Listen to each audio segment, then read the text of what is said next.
Vladimir Lenin. The Proletarian Revolution and the Renegade Kautsky.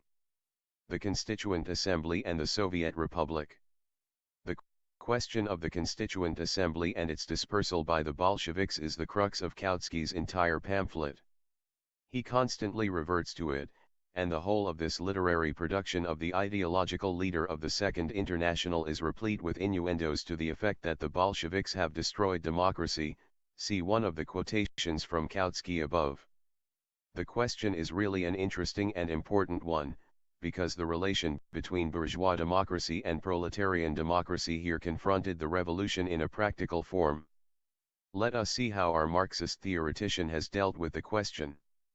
He quotes the theses on the Constituent Assembly, written by me and published in Pravda on December 26, 1917. One would think that no better evidence of Kautsky's serious approach to the subject, quoting as he does the documents, could be desired. But look how he quotes. He does not say that there were 19 of these theses, he does not say that they dealt with the relation between the ordinary bourgeois republic with a constituent assembly and a Soviet republic, as well as with the history of the divergence in our revolution between the constituent assembly and the dictatorship of the proletariat. Kautsky ignores all that, and simply tells the reader that two of them, of the theses, are particularly important, one stating that a split occurred among the socialist revolutionaries after the elections to the Constituent Assembly, but before it was convened. Kautsky does not mention that this was the fifth thesis, and the other, that the Republic of Soviets is in general a higher democratic form than the Constituent Assembly. Kautsky does not mention that this was the third thesis. Only from this third thesis does Kautsky quote a part in full, namely, the following passage. The Republic of Soviets is not only a higher type of democratic institution, as compared with the usual bourgeois republic crowned by a constituent assembly, but is the only form capable of securing the most painless footnote 19 transition to socialism. Kautsky omits the word usual and the introductory words of the thesis, for the transition from the bourgeois to the socialist system, for the dictatorship of the proletariat. After quoting these words, Kautsky, with magnificent irony, exclaims, "It is a pity that this conclusion was arrived at only after the Bolsheviks found themselves in the minority in the Constituent Assembly. Before that no one had demanded it more vociferously than Lenin." This is literally what Kautsky says on page 31 of his book. It is positively a gem. Only a sycophant of the bourgeoisie could present the question in such a false way as to give the reader the impression that all the Bolsheviks talk about a higher type of state was an invention which saw light of day after they found themselves in the minority in the Constituent Assembly. Such an infamous lie could only have been uttered by a scoundrel who has sold himself to the bourgeoisie, or, what is absolutely the same thing, who has placed his trust in Axelrod and is concealing the source of his information. For everyone knows that on the very day of my arrival in Russia, on April 4, 1917, I publicly read my theses in which I proclaimed the superiority of the Paris Commune type of state over the bourgeois parliamentary republic. Afterwards I repeatedly stated this in print, as, for instance, in a pamphlet on political parties, which was translated into English and was published in January 1918 in the New York Evening Post. See footnote 20. More than that, the conference of the Bolshevik Party held at the end of April 1917 adopted a resolution to the effect that a proletarian and peasant republic was superior to a bourgeois parliamentary republic, that our party would not be satisfied with the latter, and that the party program should be modified accordingly. In face of these facts, what name can be given to Kautsky's trick of assuring his German readers that I had been vigorously demanding the convocation of the Constituent Assembly, and that I began to belittle the honor and dignity of the Constituent Assembly only after the Bolsheviks found themselves in the minority in it? How can one excuse such a trick? Incidentally, there are many Menshevik lies of this kind in Kautsky's pamphlet. It is a lampoon written by an embittered Menshevik. By pleading that Kautsky did not know the facts. If that is the case, why did he undertake to write about them? Or why did he not honestly announce that he was writing on the strength of information supplied by the Mensheviks Stein and Axelrod & Co.? By pretending to be objective, Kautsky wants to conceal his role as the servant of the Mensheviks, who are disgruntled because they have been defeated. This, however, is a mere trifle compared with what is to come. Let us assume that Kautsky would not or could not obtain from his informants a translation of the Bolshevik resolutions and declarations on the question of whether the Bolsheviks would be satisfied with a bourgeois parliamentary democratic republic or not. Let us assume this, although it is incredible. But Kautsky directly mentions my theses of December 26, 1917, on page 30 of his book. Does he not know these theses in full, or does he know only what was translated for him by the stems, the Axelrods and co.? Kautsky quotes the third thesis on the fundamental question of whether the Bolsheviks, before the elections to the Constituent Assembly, realized that a Soviet republic is superior to a bourgeois republic, and whether they told the people that. But he keeps silent about the second thesis. The second thesis reads as follows. While demanding the convocation of a Constituent Assembly, revolutionary social democracy has ever since the beginning of the Revolution of 1917 repeatedly emphasized that a republic of Soviets is a higher form of democracy than the usual bourgeois republic with a Constituent Assembly. My italics. In order to represent the Bolsheviks as unprincipled people, as revolutionary opportunists, this is a term which Kautsky employs somewhere in his book, I forget in which connection. Mr. Kautsky has concealed from his German readers the fact that the theses contain a direct reference to repeated declarations. These are the petty, miserable and contemptible methods Mr. Kautsky employs. That is the way he has evaded the theoretical question. Is it true or not that the bourgeois democratic parliamentary republic is inferior to the republic of the Paris Commune or Soviet type? This is the whole point, and Kautsky has evaded it. Kautsky has forgotten all that Marx said in his analysis of the Paris Commune. He has also forgotten Engels's letter to Babel of March 28, 1875, in which the same idea of Marx is formulated in a particularly lucid and comprehensible fashion. The Commune was no longer a state in the proper sense of the word. Here is the most prominent theoretician of the Second International, in a special pamphlet on the dictatorship of the proletariat, specially dealing with Russia, where the question of a form of state that is higher than a democratic bourgeois republic has been raised directly and repeatedly, ignoring this very question. In what way does this differ in fact from desertion to the bourgeois camp? Let us observe in parenthesis that in this respect, too, Kautsky is merely trailing after the Russian Mensheviks. Among the latter there are any number of people who know all the quotations from Marx and Engels.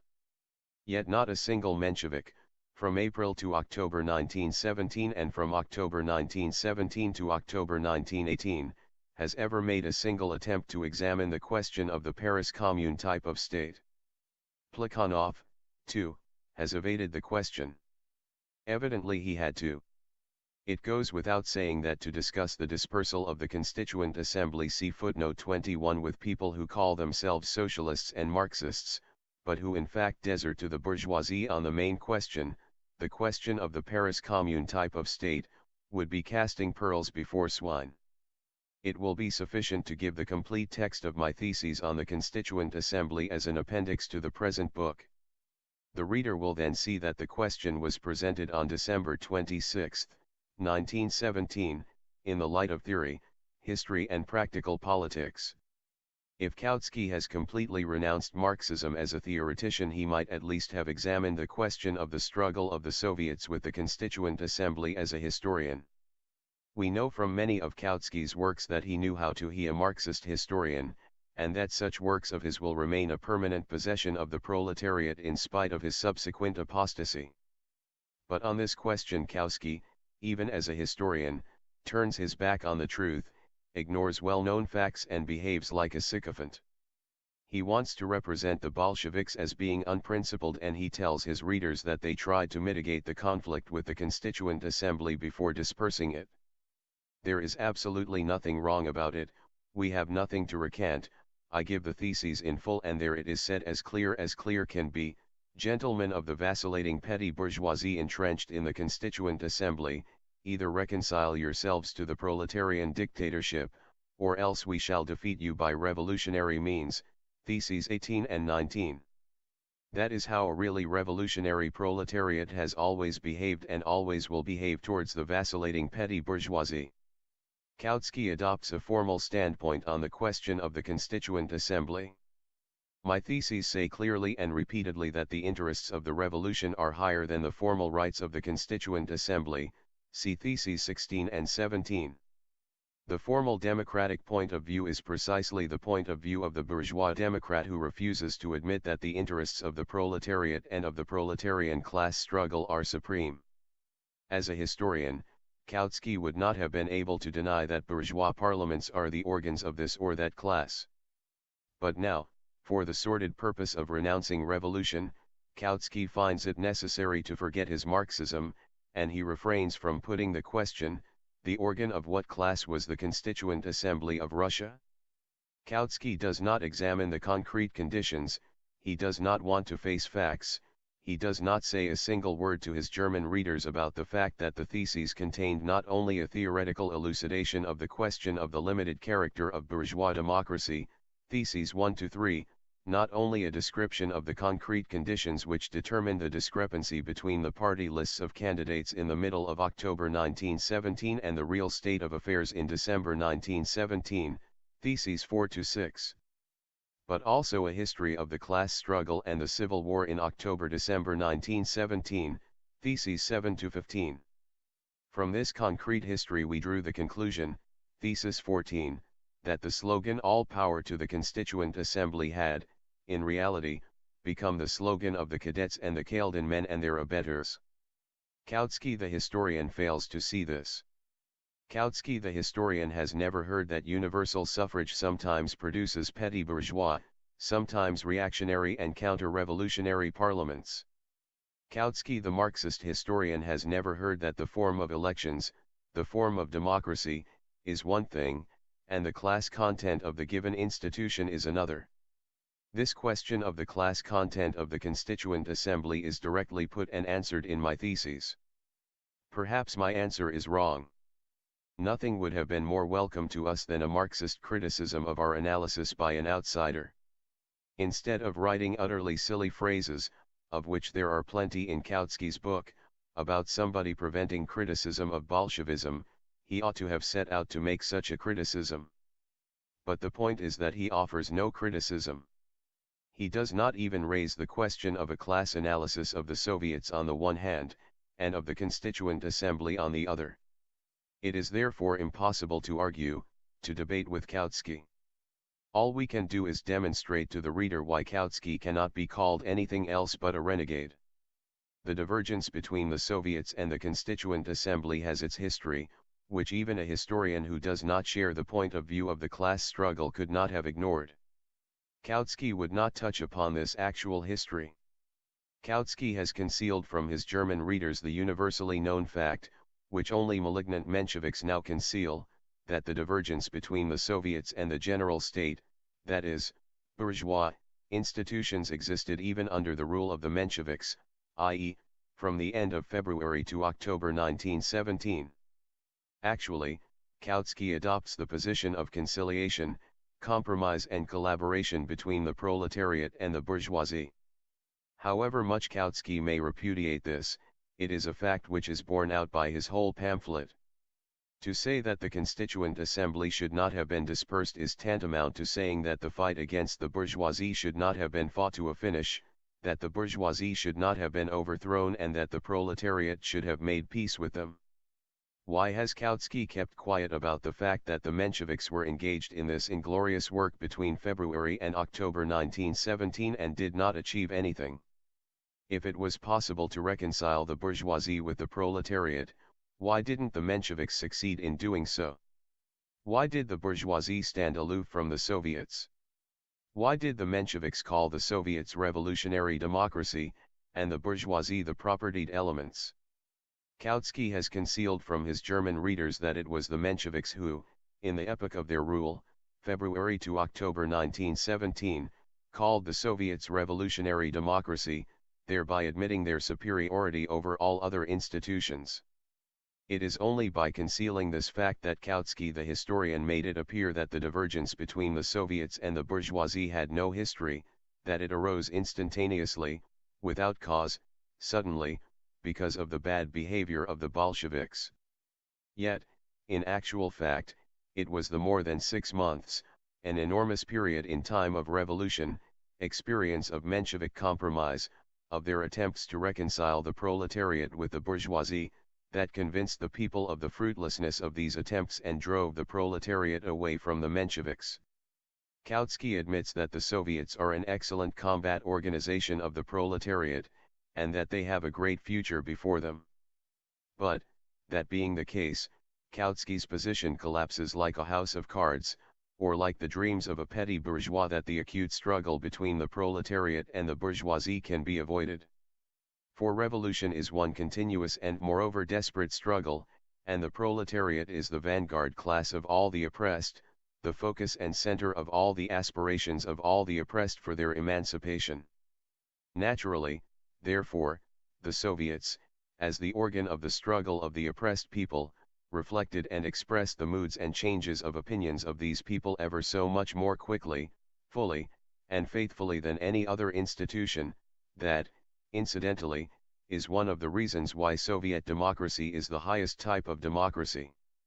In the period between February 28, Old Style, and October 25, 1917, the Soviets managed to convene 2 All-Russia Congresses of representatives of the overwhelming majority of the population of Russia, of all the workers and soldiers, and of 70 or 80% of the peasants, not to mention the vast number of local, uyezd, town, gubernia, and regional congresses. During this period the bourgeoisie did not succeed in convening a single institution representing the majority, except that obvious sham and mockery called the Democratic Conference, see footnote 22, which enraged the proletariat. The Constituent Assembly reflected the same popular mood and the same political grouping as the first, June, All-Russia Congress of Soviets. By the time the Constituent Assembly was convened, January 1918, the second, October 1917, and third, January 1918, Congresses of Soviets had met, both of which had demonstrated as clear could be that the people had swung to the left, had become revolutionized, had turned away from the Mensheviks and the socialist revolutionaries, and had passed over to the side of the Bolsheviks, that is, had turned away from petty bourgeois leadership, from the illusion that it was possible to reach a compromise with the bourgeoisie, and had joined the proletarian revolutionary struggle for the overthrow of the bourgeoisie. So, even the external history of the Soviets shows that the Constituent Assembly was a reactionary body and that its dispersal was inevitable. But Kautsky sticks firmly to his slogan, "Let pure democracy prevail though the revolution perish and the bourgeoisie triumph over the proletariat." Fiat justitia, pereat mundus. Latin for let justice be done, even though the world may perish. Editor. Here are the brief figures relating to the All-Russia Congresses of Soviets in the course of the history of the Russian Revolution. All-Russia Congress of Soviets. First, June 3, 1917. Number of delegates, 790.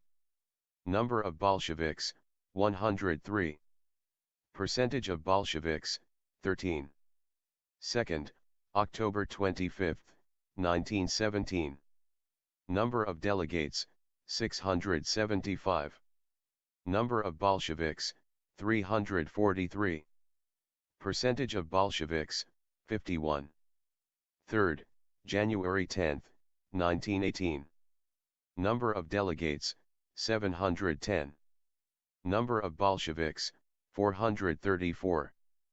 Percentage of Bolsheviks, 61. Fourth, March 14, 1918. Number of delegates, 1,232. Number of Bolsheviks, 795. Percentage of Bolsheviks, 64. Fifth, July 4, 1918. Number of delegates, 1,164. Number of Bolsheviks, 773.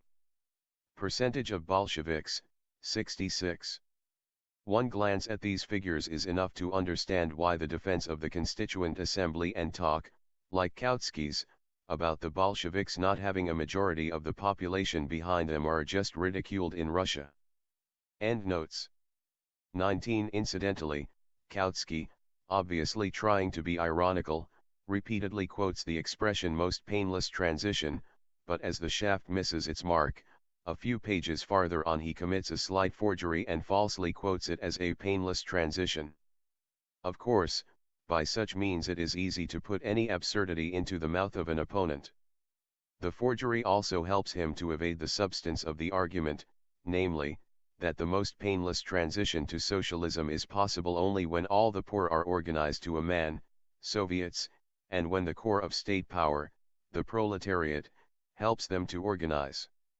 20. Lenin's pamphlet Political Parties in Russia and TTHE Tasks of the Proletariat was published by the Evening Post on January 15, 1918, and by the Class Struggle, the organ of the left wing of the American Socialist Party, in issue number 4 for November-December 1917. It also appeared as a separate edition. The Evening Post, a bourgeois newspaper published in New York from 1801, from 1801 to 1832 it was called the New York Evening Post. For a number of years it followed a liberal policy. After the October Socialist Revolution it published the secret treaties concluded between the Allies and the Tsarist government. Subsequently it became the mouthpiece of the most reactionary imperialist circles. It now appears as the New York Post. 21. On June 14, 27, 1917, the Provisional Government decided to hold elections to the Constituent Assembly on September 17, 30, 1917. In August it postponed the elections until November 12, 25. Elections to the Constituent Assembly took place on the appointed date, November 12, 25, after the October Socialist Revolution. Deputies were elected according to the lists that had been drawn up before the revolution and in keeping with the regulations endorsed by the Provisional Government. Elections took place at a time when the mass of the people had not yet appreciated the import of the October Revolution. This put the right socialist revolutionaries at an advantage, and as a result they secured a majority of votes in areas outside the capital and industrial centers. The Constituent Assembly met in Petrograd on January 5, 1918. By decree of the All-Russia Central Executive Committee on January 6, 1918, the Constituent Assembly was dissolved because, through the reactionary majority, it had rejected the Declaration of Rights of the Working and Exploited People submitted one by the All-Russia Central Executive Committee and had refused to approve the decrees of the Second Congress of Soviets on Peace, Land and the transfer of power to the Soviets. 22. The All-Russia Democratic Conference was called by the Menshevik/Socialist Revolutionary Central Executive Committee of Soviets to decide the question of power and met in Petrograd in September 1917. Actually, however, it was called in order to divert people's attention from the mounting revolution. More than 1,500 delegates attended. The Menshevik and Socialist revolutionary leaders took all steps to reduce representation of the Soviets of workers and peasants deputies and increase the number of delegates from various petty bourgeois and bourgeois organizations, thereby securing a majority for themselves. Thus, increased representation was granted to municipalities, which sent 300 delegates, Zemstvos sent 200 delegates, and the cooperatives, which were under the control of the Mensheviks and Socialist revolutionaries, sent 120 delegates. But the Soviets of Workers and Soldiers deputies, which represented the overwhelming majority of the population, had only 230 delegates. The Bolsheviks took part in the conference for the purpose of utilizing it as a platform for exposing the Mensheviks and Socialist revolutionaries. The conference adopted a decision to establish a pre-parliament, Provisional Council of the Republic. This was an attempt to create a semblance of a parliamentary system in Russia. According to the regulations worked out by the Provisional Government, the pre-parliament was to be an advisory government body. Lenin emphatically insisted on boycotting the pre-parliament, as to stay in it would have created the impression it could solve the tasks of the revolution. The Central Committee of the party discussed Lenin's proposal and decided that Bolsheviks should resign their seats in the pre-parliament. Only Kamenev and other capitulators insisted on participating. At the opening session of the pre-parliament on October 7, 20, the Bolsheviks wrote their declaration and walked out.